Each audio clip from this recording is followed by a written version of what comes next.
Have you ever been on an emotional roller coaster, your mood swinging from the peak of exhilaration to the depths of despair, all in the blink of an eye?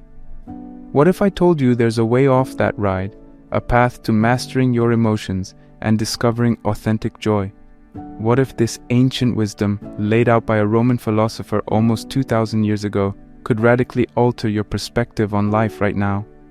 Stick around, because we're diving into Seneca's lesser-known letters that hold the secrets to mastering your emotions and finding joy in the everyday. If you've been with us for the first part of this series on Seneca's transformative letters, you already know that these documents are more than just ink on paper.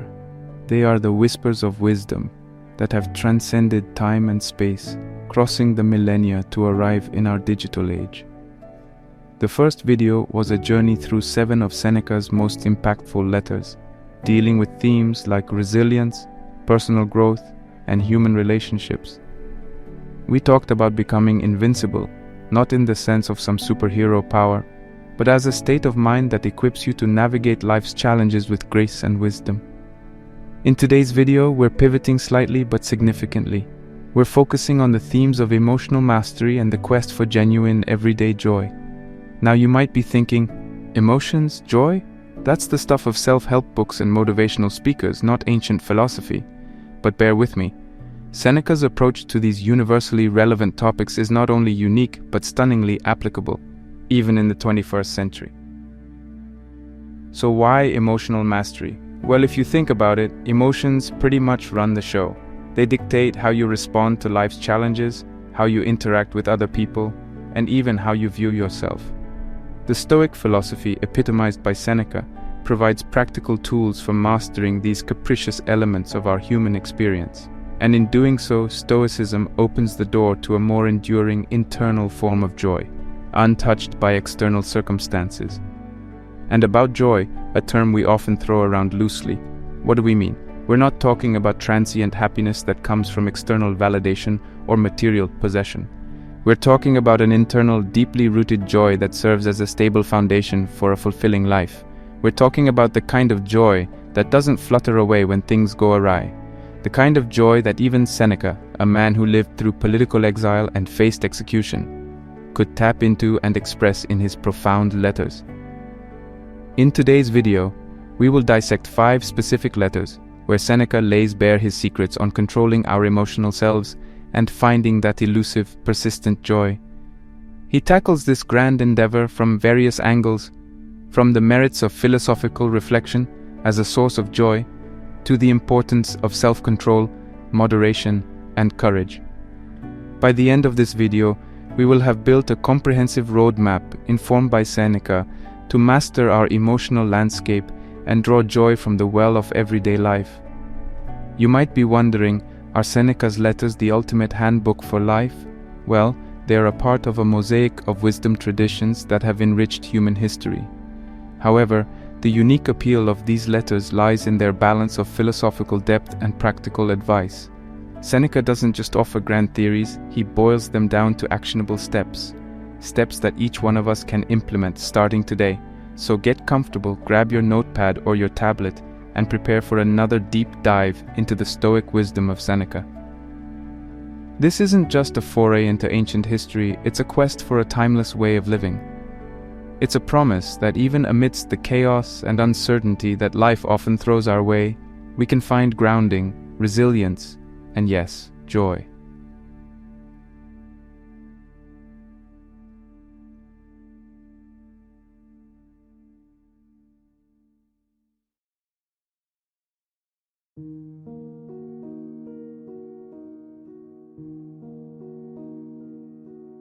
Letter 8, on the philosopher's seclusion.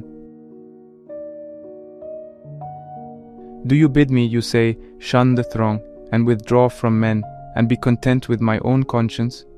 Where are the counsels of your school, which order a man to die in the midst of active work? As to the course which I seem to you to be urging on you now and then, my object in shutting myself up and locking the door is to be able to help a greater number. I never spend a day in idleness. I appropriate even a part of the night for study. I do not allow time for sleep but yield to it when I must. and when my eyes are wearied with waking and ready to fall shut, I keep them at their task. I have withdrawn not only from men, but from affairs, especially from my own affairs. I am working for later generations, writing down some ideas that may be of assistance to them.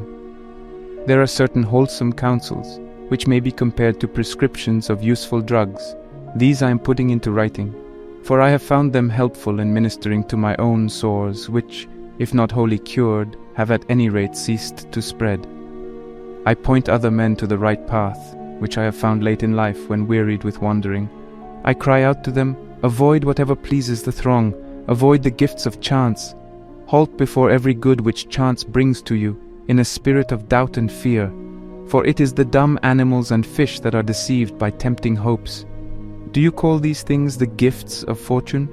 They are snares, and any man among you who wishes to live a life of safety will avoid, to the utmost of his power, these limed twigs of her favor, by which we mortals, most wretched in this respect also, are deceived, for we think that we hold them in our grasp, but they hold us in theirs. Such a career leads us into precipitous ways, and life on such heights ends in a fall. Moreover, we cannot even stand up against prosperity when she begins to drive us to leeward, nor can we go down either, with the ship at least on her course, or once for all. Fortune does not capsize us, she plunges our bows under and dashes us on the rocks. Hold fast then to this sound and wholesome rule of life, that you indulge the body only so far as is needful for good health. The body should be treated more rigorously, that it may not be disobedient to the mind. Eat merely to relieve your hunger. Drink merely to quench your thirst. Dress merely to keep out the cold. House yourself merely as a protection against personal discomfort. It matters little whether the house be built of turf or of variously colored imported marble. Understand that a man is sheltered just as well by a thatch as by a roof of gold. Despise everything that useless toil creates as an ornament and an object of beauty, and reflect that nothing except the soul is worthy of wonder, for to the soul, if it be great, naught is great. When I commune in such terms with myself and with future generations, do you not think that I am doing more good than when I appear as counsel in court, or stamp my seal upon a will, or lend my assistance in the Senate by word or action to a candidate? Believe me, those who seem to be busied with nothing are busied with the greater tasks. They are dealing at the same time with things mortal and things immortal. But I must stop and pay my customary contribution to balance this letter. The payment shall not be made from my own property, for I am still conning Epictetus. I read today in his works the following sentence: if you would enjoy real freedom, you must be the slave of philosophy. The man who submits and surrenders himself to her is not kept waiting. He is emancipated on the spot. For the very service of philosophy is freedom. It is likely that you will ask me why I quote so many of Epicurus's noble words, instead of words taken from our own school. But is there any reason why you should regard them as sayings of Epicurus and not common property? How many poets give forth ideas that have been uttered or may be uttered by philosophers? I need not touch upon the tragedians and our writers of national drama, for these last are also somewhat serious and stand halfway between comedy and tragedy. What a quantity of sagacious verses lie buried in the mime! How many of Publilius's lines are worthy of being spoken by buskin-clad actors, as well as by wearers of the slipper? I shall quote one verse of his which concerns philosophy, and particularly that phase of it which we were discussing a moment ago, wherein he says that the gifts of chance are not to be regarded as part of our possessions. Still alien is whatever you have gained by coveting. I recall that you yourself expressed this idea much more happily and concisely. What chance has made yours is not really yours. And the third, spoken by you still more happily, shall not be omitted. The good that could be given can be removed. I shall not charge this up to the expense account, because I have given it to you from your own stock.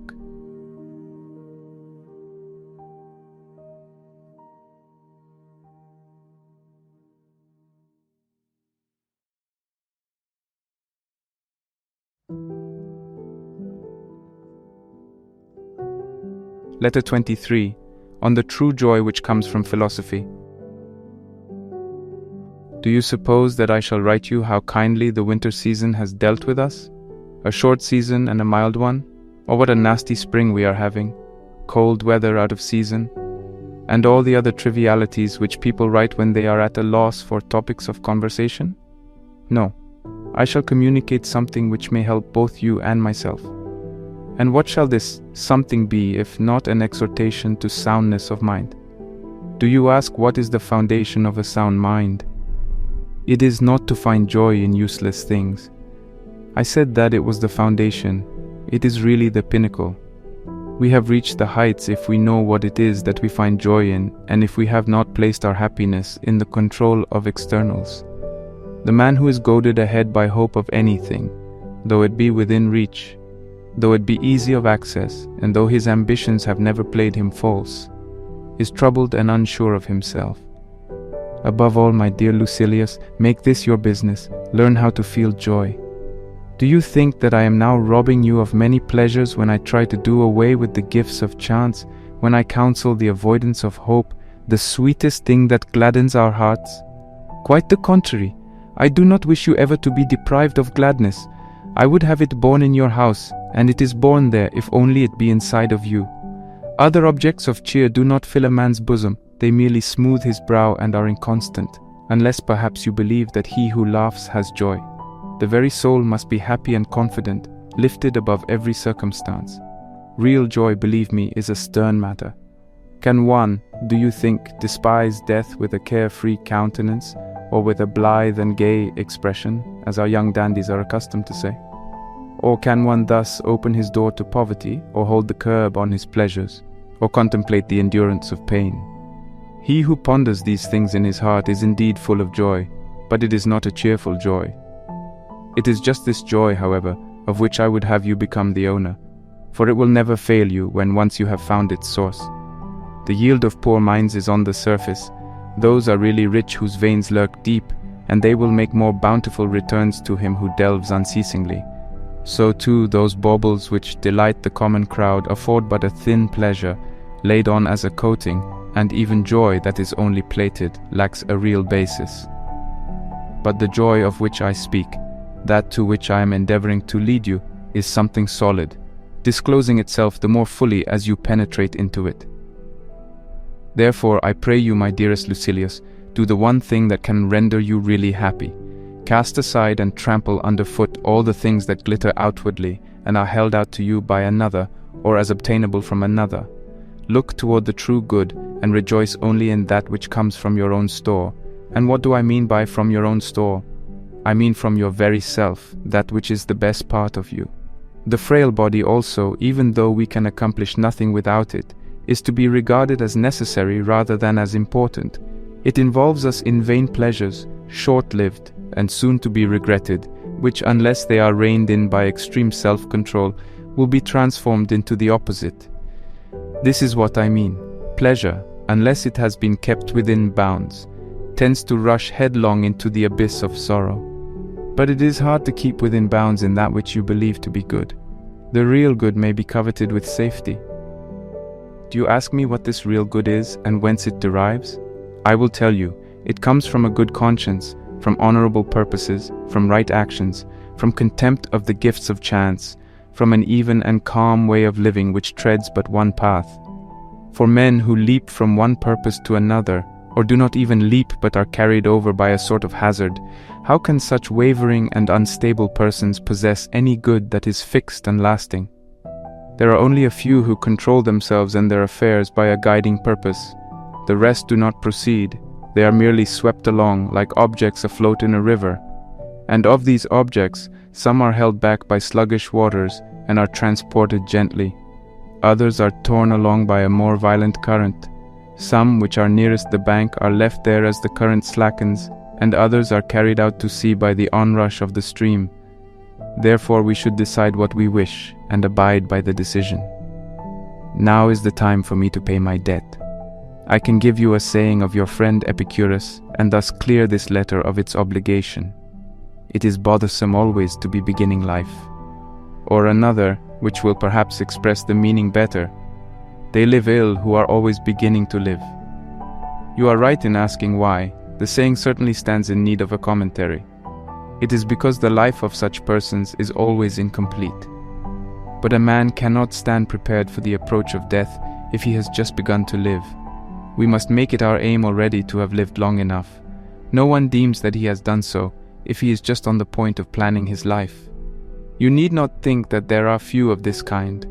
Practically everyone is of such a stamp.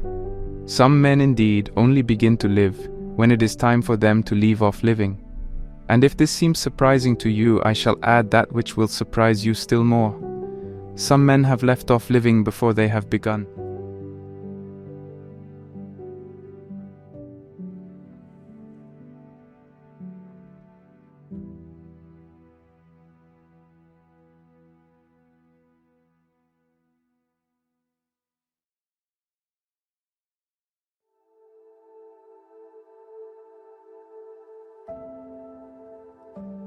Letter 36. On the value of retirement.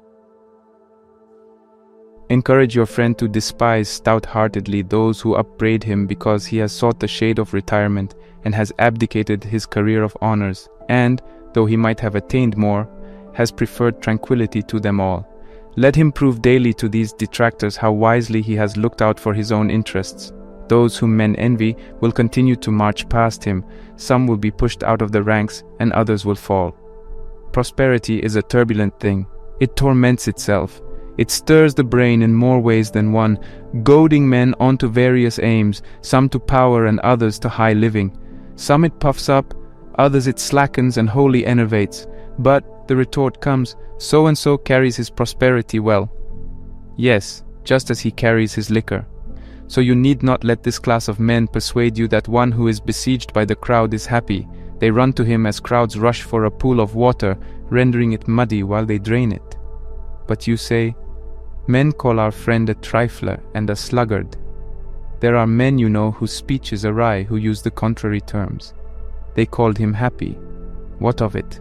Was he happy? Even the fact that to certain persons he seems a man of a very rough and gloomy cast of mind does not trouble me. Aristo used to say that he preferred a youth of stern disposition to one who was a jolly fellow and agreeable to the crowd. For, he added, wine which when new seemed harsh and sour becomes good wine, but that which tasted well at the vintage cannot stand age. So let them call him stern and a foe to his own advancement. It is just this sternness that will go well when it is aged, provided only that he continues to cherish virtue and to absorb thoroughly the studies which make for culture, not those with which it is sufficient for a man to sprinkle himself, but those in which the mind should be steeped. Now is the time to learn. What? Is there any time when a man should not learn? By no means, but just as it is creditable for every age to study, so it is not creditable for every age to be instructed. An old man learning his ABC is a disgraceful and absurd object. The young man must store up, the old man must use. You will therefore be doing a thing most helpful to yourself if you make this friend of yours as good a man as possible. Those kindnesses, they tell us, are to be both sought for and bestowed, which benefit the giver no less than the receiver, and they are unquestionably the best kind. Finally, he has no longer any freedom in the matter. He has pledged his word, and it is less disgraceful to compound with a creditor than to compound with a promising future. To pay his debt of money, the businessman must have a prosperous voyage, the farmer must have fruitful fields and kindly weather, but the debt which your friend owes can be completely paid by mere goodwill. Fortune has no jurisdiction over character. Let him so regulate his character that in perfect peace he may bring to perfection that spirit within him, which feels neither loss nor gain, but remains in the same attitude, no matter how things fall out. A spirit like this, if it is heaped with worldly goods, rises superior to its wealth. If, on the other hand, chance has stripped him of a part of his wealth, or even all, it is not impaired.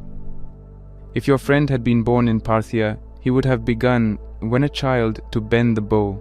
If in Germany, he would forthwith have been brandishing his slender spear. If he had been born in the days of our forefathers, he would have learned to ride a horse and smite his enemy hand to hand. These are the occupations which the system of each race recommends to the individual, yes, prescribes for him.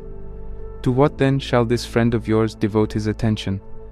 I say, let him learn that which is helpful against all weapons, against every kind of foe, contempt of death, because no one doubts that death has in it something that inspires terror, so that it shocks even our souls, which nature has so molded that they love their own existence.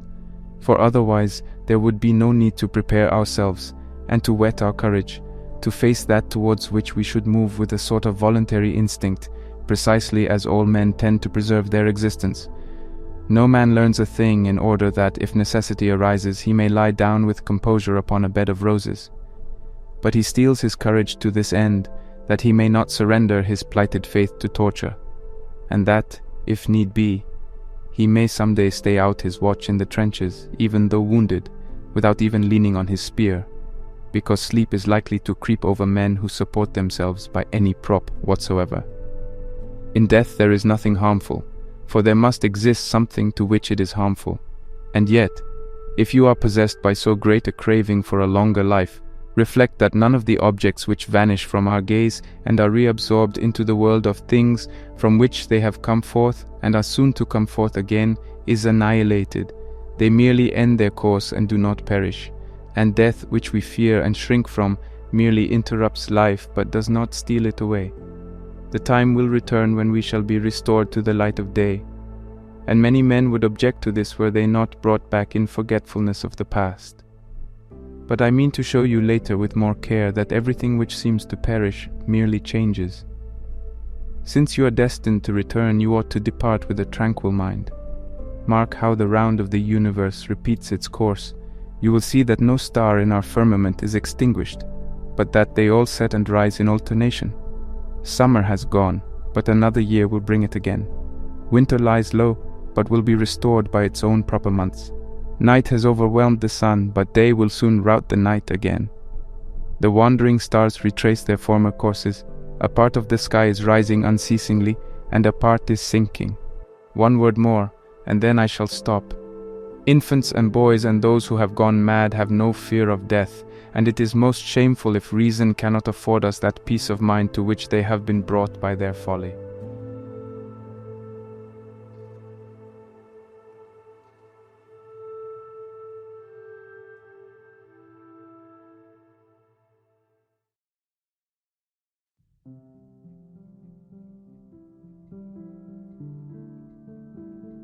Letter 83, on drunkenness. You bid me give you an account of each separate day, and of the whole day too, so you must have a good opinion of me if you think that in these days of mine there is nothing to hide. At any rate, it is thus that we should live, as if we lived in plain sight of all men, and it is thus that we should think, as if there was someone who could look into our inmost souls, and there is one who can so look. For what avails it that something is hidden from man? Nothing is shut off from the sight of God. He is witness of our souls, and he comes into the very midst of our thoughts, comes into them, I say, as one who may at any time depart. I shall therefore do as you bid, and shall gladly inform you by letter what I am doing, and in what sequence. I shall keep watching myself continually, and a most useful habit shall review each day. For this is what makes us wicked, that no one of us looks back over his own life. Our thoughts are devoted only to what we are about to do, and yet our plans for the future always depend on the past. Today has been unbroken. No one has filched the slightest part of it from me.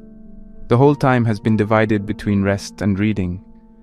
A brief space has been given over to bodily exercise, and on this ground I can thank old age. My exercise costs very little effort. As soon as I stir, I am tired, and weariness is the aim and end of exercise, no matter how strong one is. Do you ask who are my pacemakers? One is enough for me, the slave Farius, a pleasant fellow as you know, but I shall exchange him for another.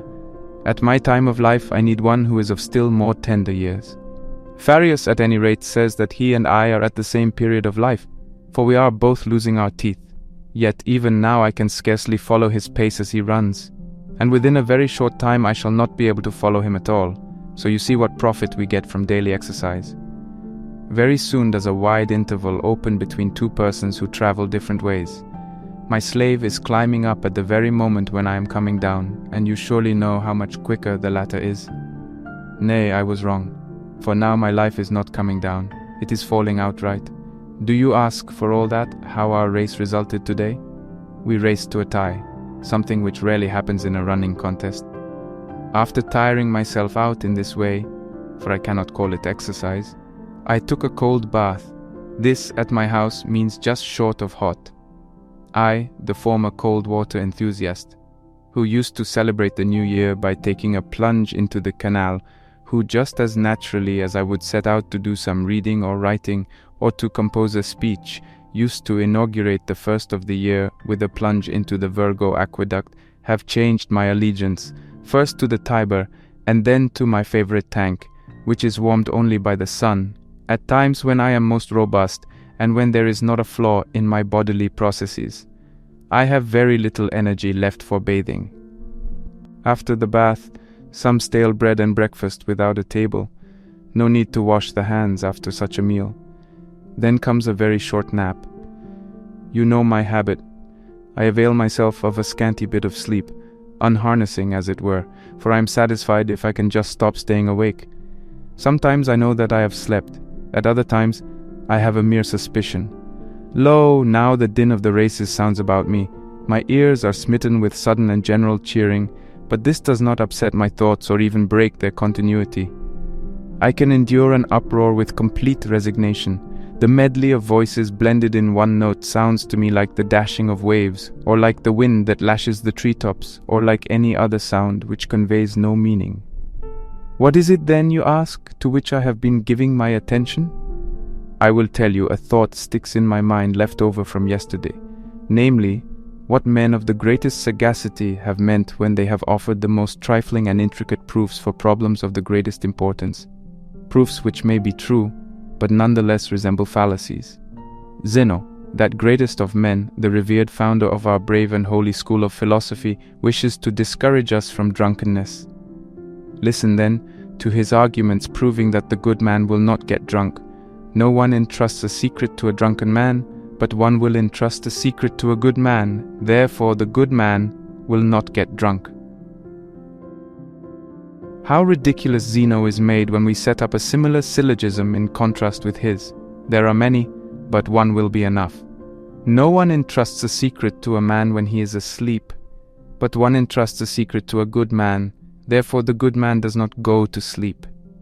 Posidonius pleads the cause of our master Zeno in the only possible way, but it cannot, I hold, be pleaded even in this way. For Posidonius maintains that the word drunken is used in two ways. In the one case of a man who is loaded with wine and has no control over himself. In the other, of a man who is accustomed to get drunk and is a slave to the habit. Zeno, he says, meant the latter. The man who is accustomed to get drunk, not the man who is drunk, and no one would entrust to this person any secret, for it might be blabbed out when the man was in his cups. This is a fallacy. For the first syllogism refers to him who is actually drunk, and not to him who is about to get drunk. You will surely admit that there is a great difference between a man who is drunk and a drunkard. He who is actually drunk may be in this state for the first time and may not have the habit, while the drunkard is often free from drunkenness. I therefore interpret the word in its usual meaning, especially since the syllogism is set up by a man who makes a business of the careful use of words and who weighs his language. Moreover, if this is what Zeno meant, and what he wished it to mean to us, he was trying to avail himself of an equivocal word in order to work in a fallacy, and no man ought to do this when truth is the object of inquiry. But let us admit indeed that he meant what Posidonius says. Even so, the conclusion is false, that secrets are not entrusted to an habitual drunkard. Think how many soldiers who are not always sober have been entrusted by a general or a captain or a centurion with messages which might not be divulged. With regard to the notorious plot to murder Gaius Caesar, I mean the Caesar who conquered Pompey and got control of the state, Tillius Cimber was trusted with it no less than Gaius Cassius. Now Cassius throughout his life drank water, while Tillius Cimber was a sot as well as a brawler. Cimber himself alluded to this fact, saying, "I carry a master, I cannot carry my liquor."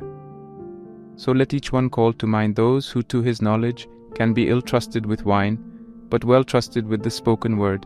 And yet one case occurs to my mind which I shall relate, lest it fall into oblivion. For life should be provided with conspicuous illustrations. Let us not always be harking back to the dim past. Lucius Piso, the director of public safety at Rome, was drunk from the very time of his appointment. He used to spend the greater part of the night at banquets and would sleep until noon. That was the way he spent his morning hours. Nevertheless, he applied himself most diligently to his official duties, which included the guardianship of the city. Even the sainted Augustus trusted him with secret orders when he placed him in command of Thrace. Piso conquered that country. Tiberius too trusted him when he took his holiday in Campania, leaving behind him in the city many a critical matter that aroused both suspicion and hatred.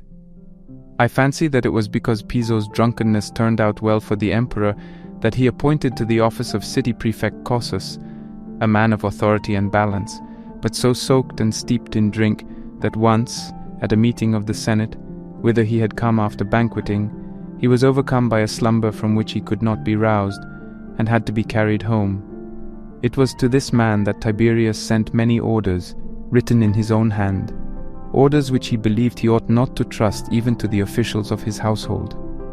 Cossus never let a single secret slip out, whether personal or public. So let us abolish all such harangues as this. No man in the bonds of drunkenness has power over his soul, as the very vats are burst by new wine, and as the dregs at the bottom are raised to the surface by the strength of the fermentation. So when the wine effervesces, whatever lies hidden below is brought up and made visible.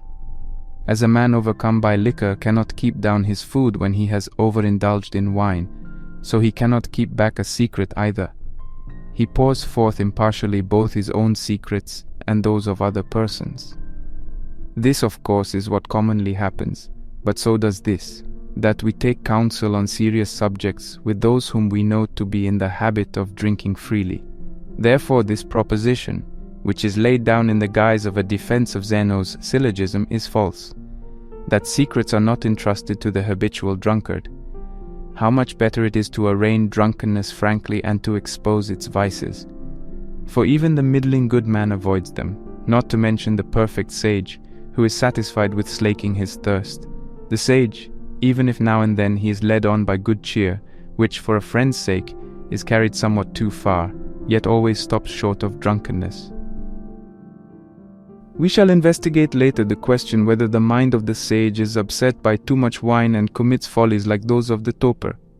But meanwhile, if you wish to prove that a good man ought not to get drunk, why work it out by logic?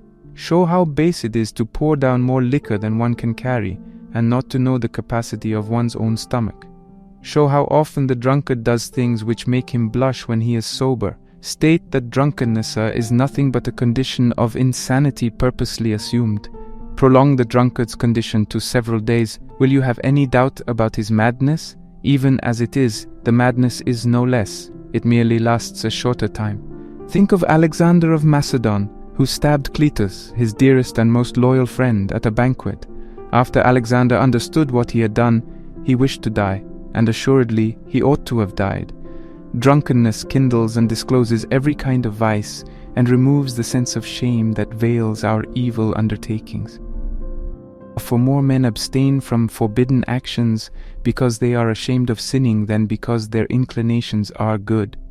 When the strength of wine has become too great and has gained control over the mind, every lurking evil comes forth from its hiding place.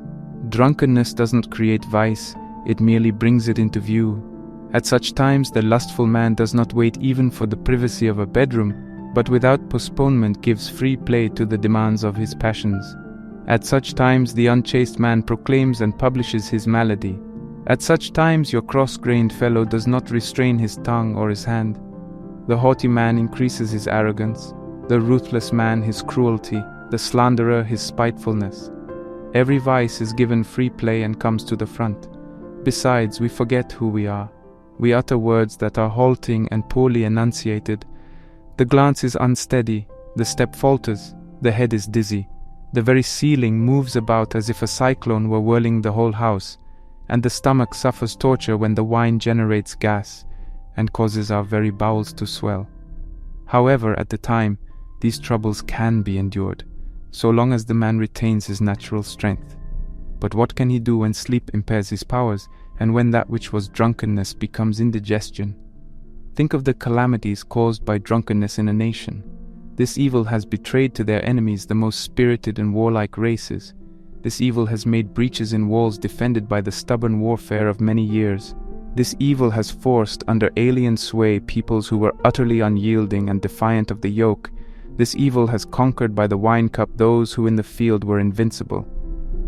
Alexander, whom I have just mentioned, passed through his many marches, his many battles, his many winter campaigns, through which he worked his way by overcoming disadvantages of time or place, the many rivers which flowed from unknown sources, and the many seas, all in safety.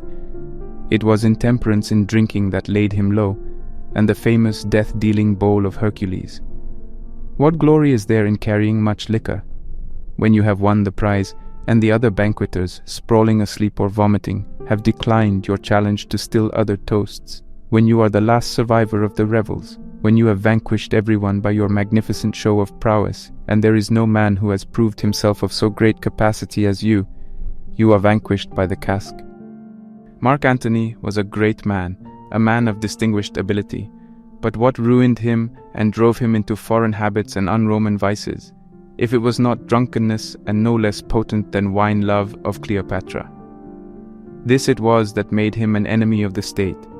This it was that rendered him no match for his enemies.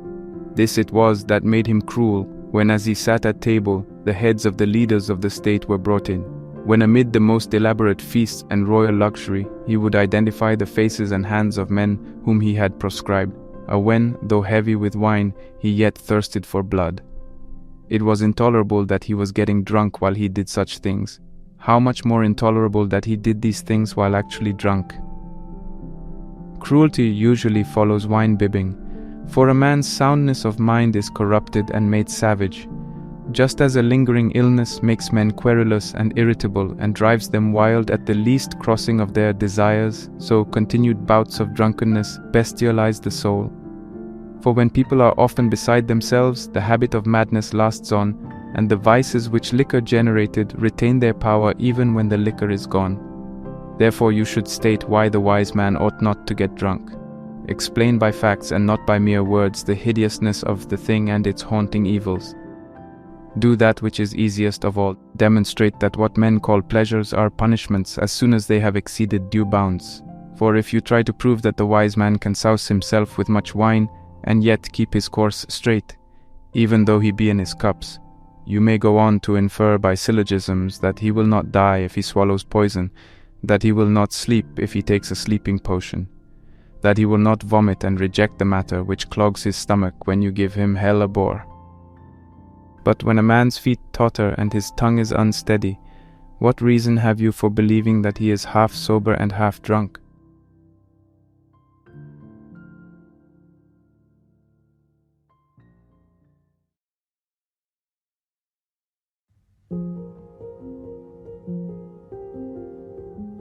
Letter 92, on the happy life.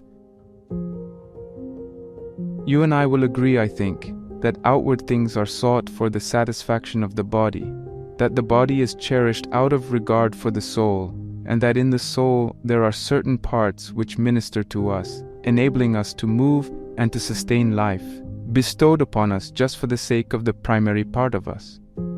In this primary part, there is something irrational and something rational. The former obeys the latter, while the latter is the only thing that is not referred back to another, but rather refers all things to itself. For the divine reason also is set in supreme command over all things, and is itself subject to none. And even this reason which we possess is the same, because it is derived from the divine reason. Now, if we are agreed on this point, it is natural that we shall be agreed on the following also, namely, that the happy life depends upon this and this alone, our attainment of perfect reason. For it is naught but this that keeps the soul from being bowed down, that stands its ground against fortune. Whatever the condition of their affairs may be, it keeps men untroubled, and that alone is a good which is never subject to impairment. That man, I declare, is happy whom nothing makes less strong than he is. He keeps to the heights, leaning upon none but himself, for one who sustains himself by any prop may fall. If the case is otherwise, then things which do not pertain to us will begin to have great influence over us. But who desires fortune to have the upper hand, or what sensible man prides himself upon that which is not his own? What is the happy life? It is peace of mind and lasting tranquility. This will be yours if you possess greatness of soul. It will be yours if you possess the steadfastness that resolutely clings to a good judgment just reached. How does a man reach this condition? By gaining a complete view of truth, by maintaining in all that he does order, measure, fitness, and a will that is inoffensive and kindly, that is intent upon reason and never departs therefrom, that commands at the same time love and admiration. In short, to give you the principle in brief compass, the wise man's soul ought to be such as would be proper for a god.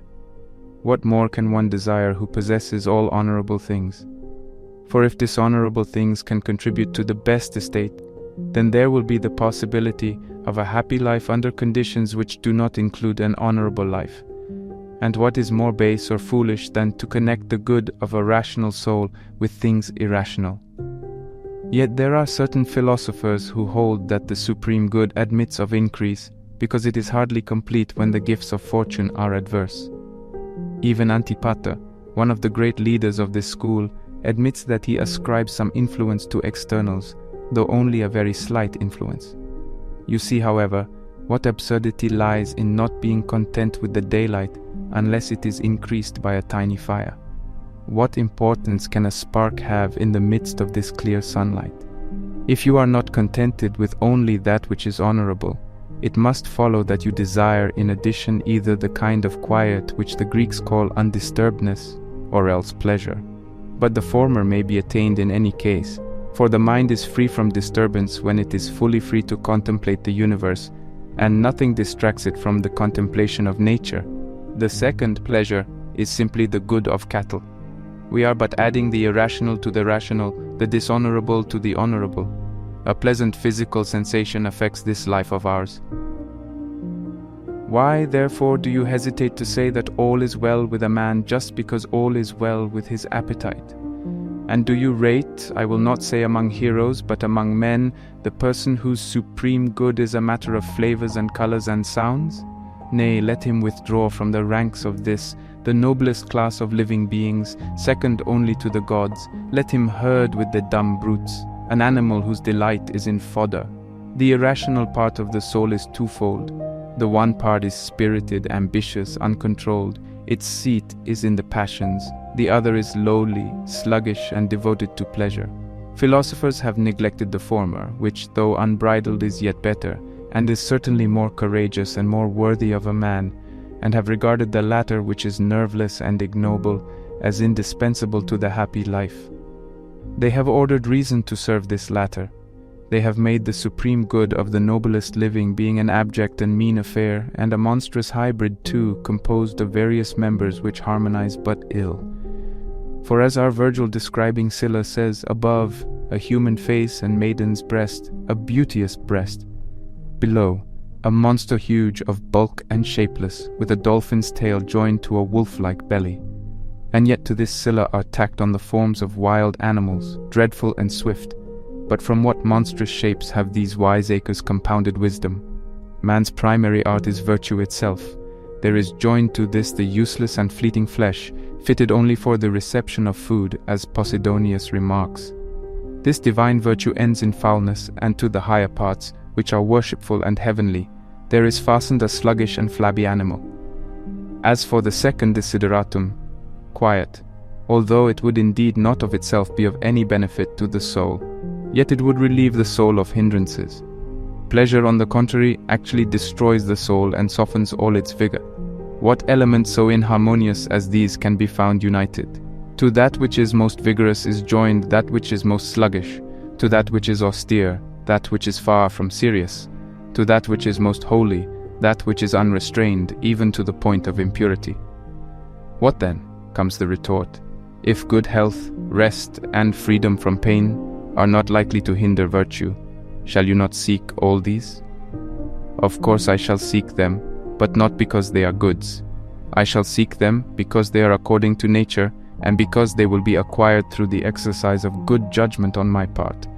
What then will be good in them? This alone, that it is a good thing to choose them.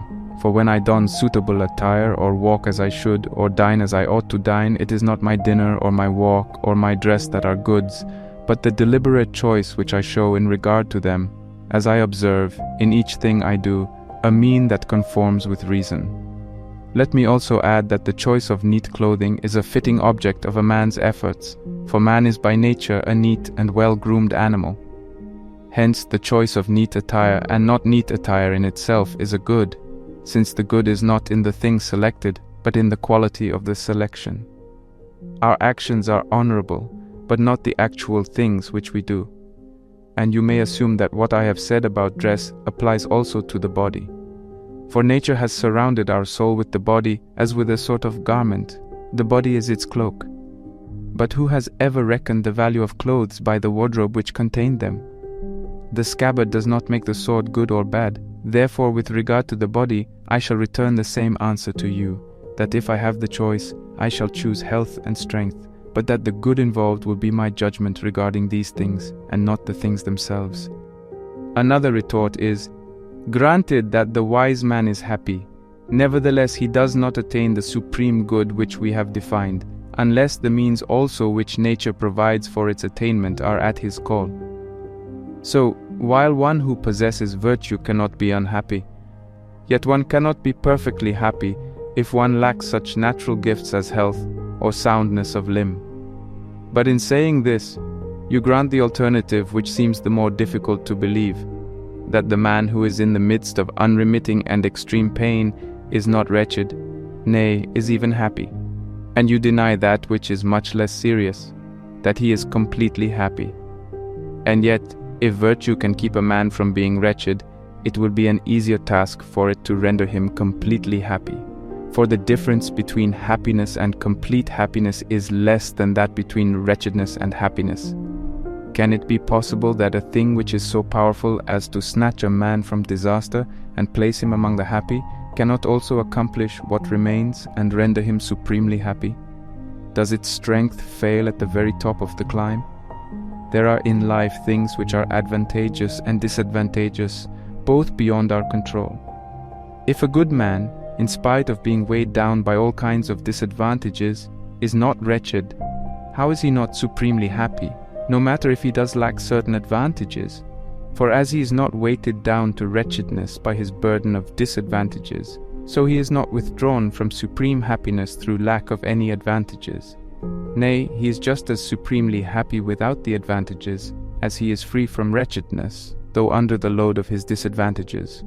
Otherwise, if his good can be impaired, it can be snatched from him altogether. A short space above, I remarked that a tiny fire does not add to the sun's light, for by reason of the sun's brightness, any light that shines apart from the sunlight is blotted out. But, one may say, there are certain objects that stand in the way even of the sunlight. The sun, however, is unimpaired even in the midst of obstacles, and though an object may intervene and cut off our view thereof, the sun sticks to his work and goes on his course.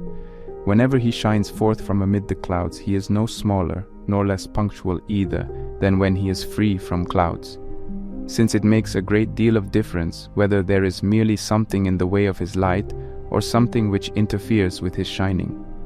Similarly, obstacles take nothing away from virtue. It is no smaller, but merely shines with less brilliancy. In our eyes it may perhaps be less visible and less luminous than before, but as regards itself, it is the same, and like the sun when he is eclipsed, is still, though in secret, putting forth its strength. Disasters, therefore, and losses and wrongs have only the same power over virtue that a cloud has over the sun. We meet with one person who maintains that a wise man who has met with bodily misfortune is neither wretched nor happy. But he also is in error, for he is putting the results of chance upon a parity with the virtues, and is attributing only the same influence to things that are honorable as to things that are devoid of honor.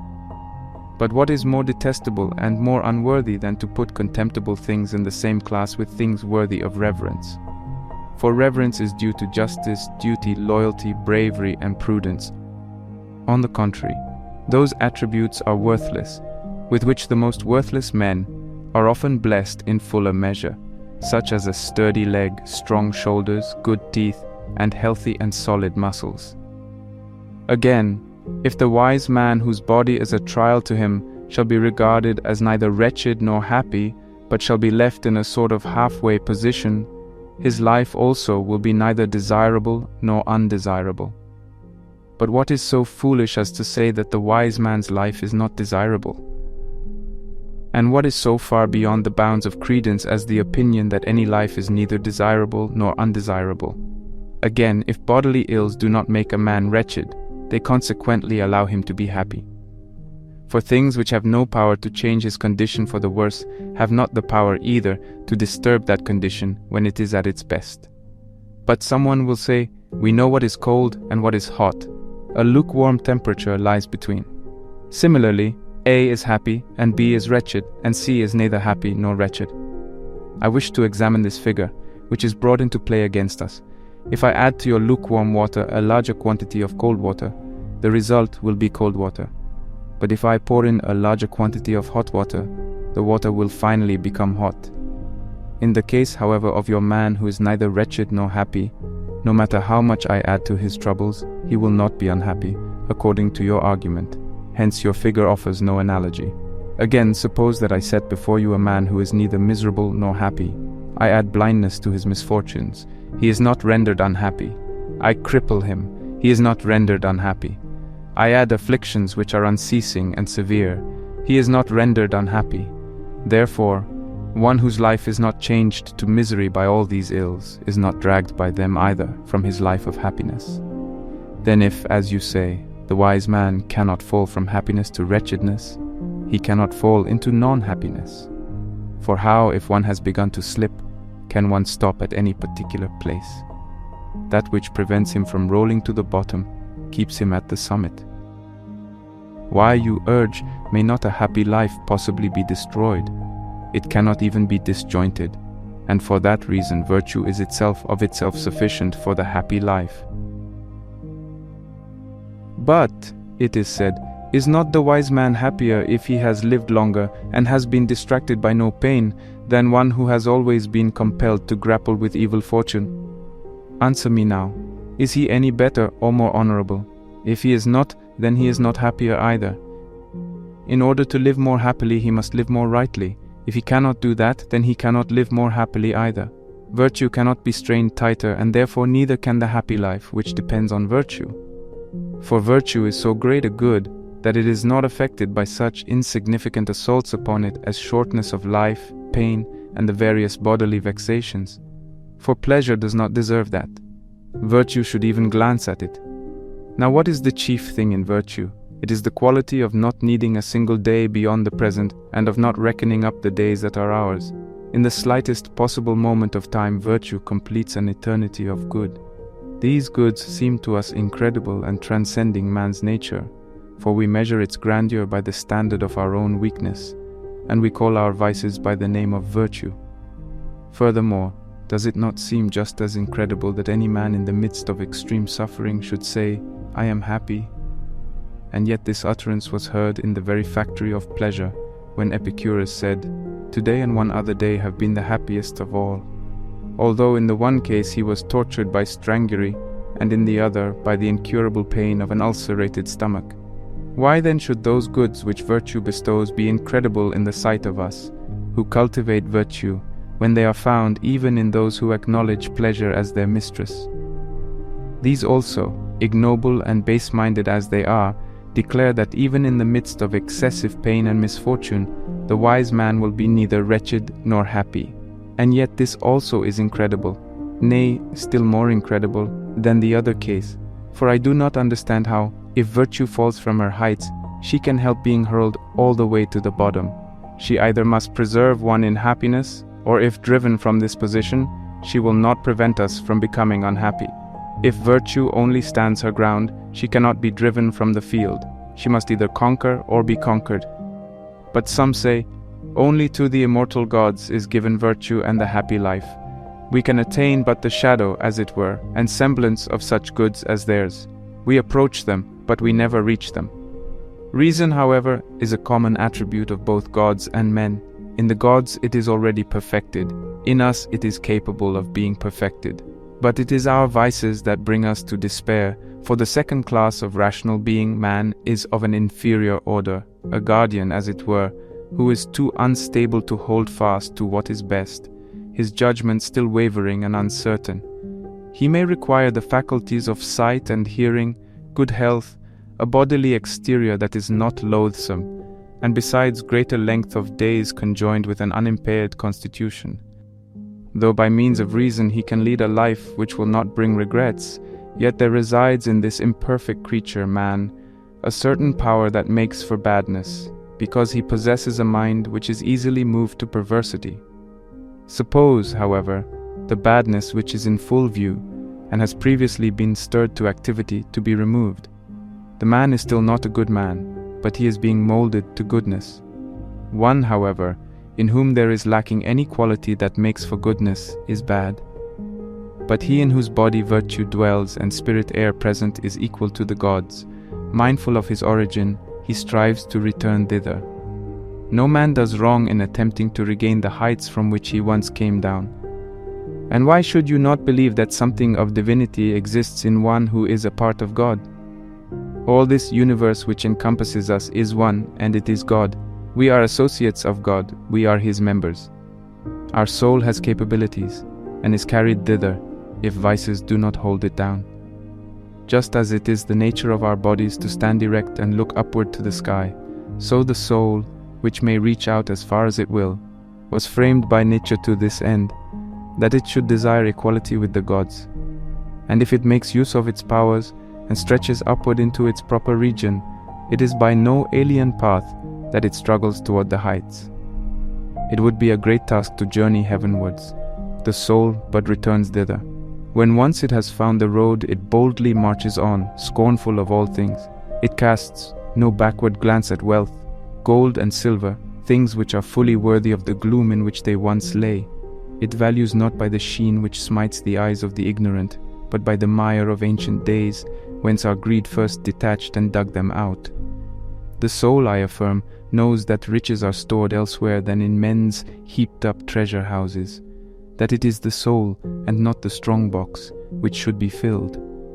It is the soul that men may set in dominion over all things, and may install as owner of the universe, so that it may limit its riches only by the boundaries of east and west, and like the gods, may possess all things, and that it may, with its own vast resources, look down from on high upon the wealthy, no one of whom rejoices as much in his own wealth as he resents the wealth of another. When the soul has transported itself to this lofty height, it regards the body also, since it is a burden which must be borne, not as a thing to love, but as a thing to oversee, nor is it subservient to that over which it is set in mastery. For no man is free who is a slave to his body. Indeed, omitting all the other masters which are brought into being by excessive care for the body, the sway which the body itself exercises is captious and fastidious. Forth from this body the soul issues, now with unruffled spirit, now with exaltation, and when once it has gone forth, asks not what shall be the end of the deserted day.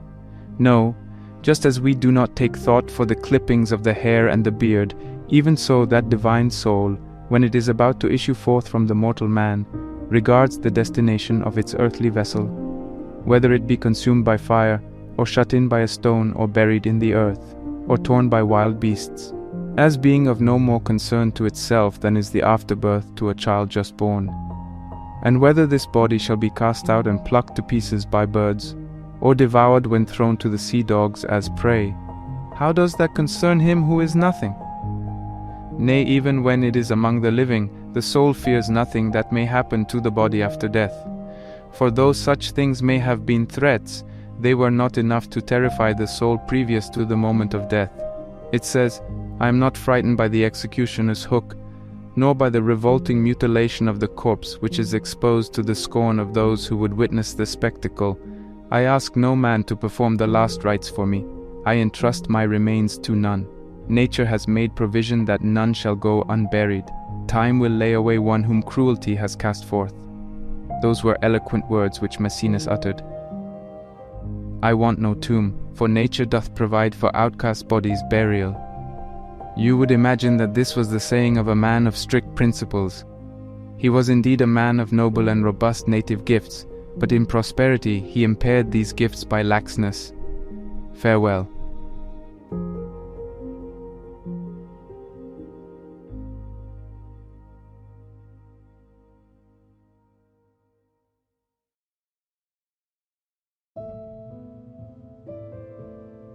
As we reach the end of this enlightening exploration into Seneca's Stoic principles, it's clear that each of these hand-picked letters serves as a unique lens through which we can examine the complexities of human emotions and the quest for authentic joy. Today, we've traveled far and wide across the rich landscape of Stoic philosophy, extending the foundational insights we gleaned from our previous video and diving even deeper into how these age-old teachings can offer us unmatched emotional resilience in today's fast-paced world.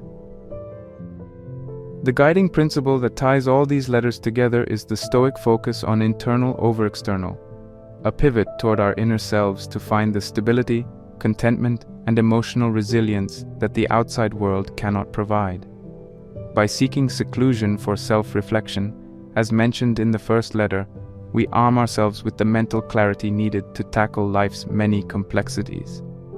This self-imposed solitude serves not as an escape, but as a strategy for understanding the essence of our desires and aspirations. Moving from seclusion to joy, we delved into the unspoken truth that joy is an internal condition, irrespective of external circumstances. The elusive sense of happiness we constantly seek in material goods, societal status, or others' approval is within us all along. The key is to understand that joy is not something to be found. It's something to be cultivated and maintained, and it begins with a shift in perspective, a shift in values. The third letter enriched our understanding of the concept of retirement. Not the end-of-life retreat into oblivion, but the Stoic practice of retreating from the chaos to focus on the essentials. It's about momentarily stepping back to realign our life's compass, to breathe, think, and then re-engage with the world from a place of renewed strength and wisdom. Discussing the subject of drunkenness and excess in the fourth letter, we confronted the darker aspects of human behavior that everyone to some degree has grappled with. Whether it's overindulging in food, drink, or even emotional extremes, Seneca reminds us that the goal should always be moderation, self-control, and inner harmony. And finally, we touch the apex of human pursuit, the quest for a happy life.